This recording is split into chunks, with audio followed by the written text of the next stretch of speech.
एक गांव है, गांव का नाम रिंगस। कौन सा गांव? रिंगस।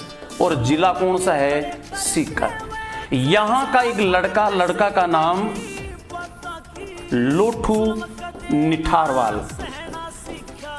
और यही लोठू निठारवाल आगे चलकर किस नाम से प्रसिद्ध हुआ? लोठिया जाट।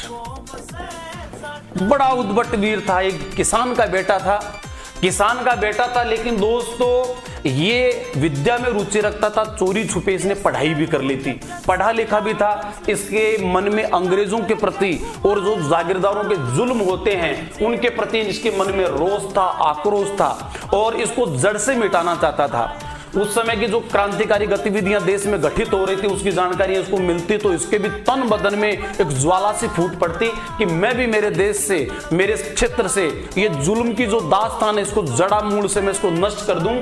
ये भाव इस लोठू जाट के मन में थे।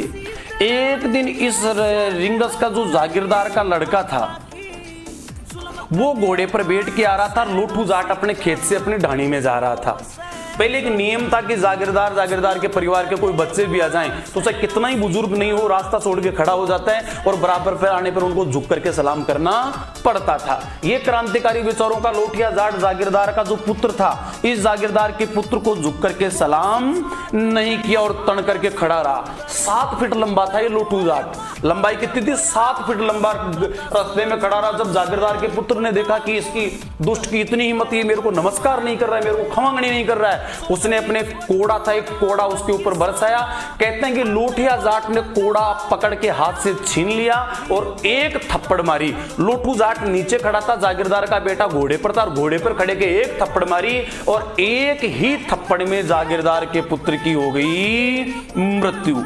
आप आइडिया लगा सकते हो, जिसने नीचे खड़े आदमी ने घोड़े पर खड़े के एक थप्पड़ में मार दिया जान से, उस आदमी की ताकत का क्या पार होगा।